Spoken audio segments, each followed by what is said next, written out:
Bonsoir à toutes et à tous. Merci de faire de Ventebef Info votre référence en matière d'information. Bienvenue à Info Plus. Au sommaire de l'actualité, de vives tensions ont régné dans la journée du jeudi 20 février 2025 dans plusieurs zones de la commune de Delma, notamment à Delma 32 et 40B.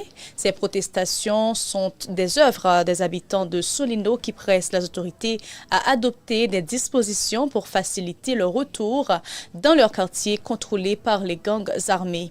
Au cours de cette manifestation, ils ont érigé des pneus enflammés sur diverses artères, paralysant ainsi la circulation d'automobiles.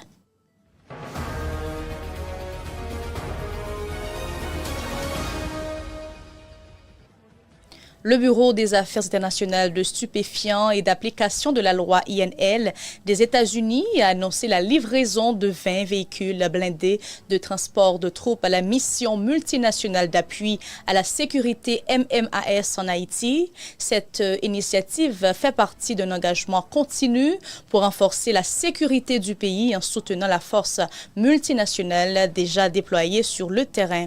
Dans un communiqué publié sur son compte X, l'INL a souligné l'importance capitale de ces véhicules pour les opérations de la MMAS qui œuvre à protéger non seulement la population haïtienne, mais aussi à stabiliser la région. Les véhicules ont été remis le 14 février dernier à Port-au-Prince, marquant ainsi un nouveau jalon dans l'engagement américain en faveur de la sécurité en Haïti.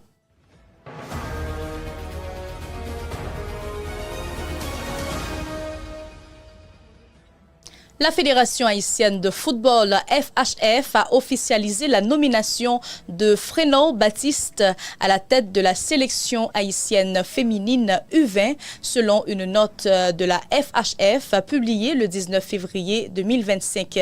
Il dirigera l'équipe lors des éliminatoires de la CONCACAF pour la Coupe du monde féminine de la FIFA 2026. En effet, la FHF rappelle que Frénon Baptiste connaît bien le football haïtien après avoir occupé plusieurs postes techniques au sein des sélections nationales. Entre 2021 et 2023, il était membre du staff de la sélection féminine A, préparant les gardiennes pour la Coupe du monde 2023. En 2023, il a également collaboré avec la sélection masculine A lors de la Ligue des Nations de la CONCACAF. Son parcours en France inclut l'encadrement d'équipes féminines seniors et des formations masculines U20 avec succès. Depuis mars 2024, il travaille au Québec où il encadre les gardiens du club champion du Canada et ceux de l'Université Laval.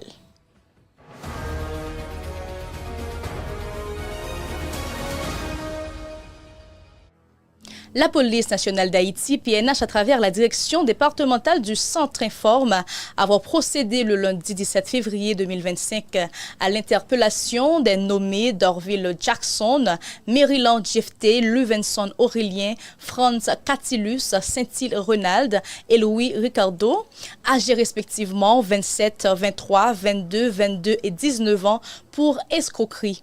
En effet, ces 6 individus se faisaient passer pour prêtres vaudous en exigeant de fortes sommes d'argent à des personnes vivant de la diaspora haïtienne, selon une note publiée sur la page Relations presse de la PNH.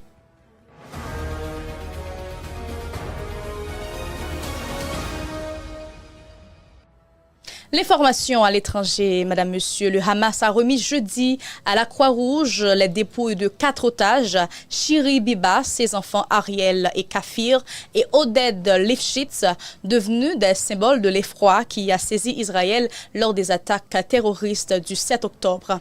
Dans une mise en scène organisée à Khan Younes, des combattants du mouvement islamiste palestinien ont exposé sur un podium 4 cercueils portant chacun la photo d'un des otages, une parade des corps qualifiés d'abjects et cruels par le Haut Commissariat de l'ONU aux droits de l'homme.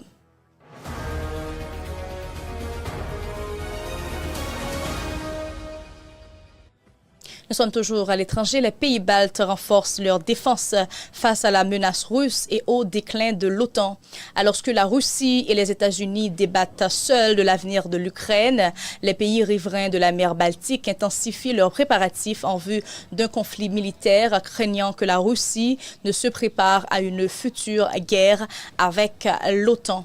La guerre en Ukraine pourrait-elle en cacher une autre? Alors que la Russie et les États-Unis se sont entretenus cette semaine en Arabie Saoudite sur l'avenir du conflit en Ukraine, les pays riverains de la mer Baltique ont publié une multitude de rapports mettant en garde contre les projets du président russe Vladimir Poutine d'étendre le conflit militaire à l'ensemble de l'Europe.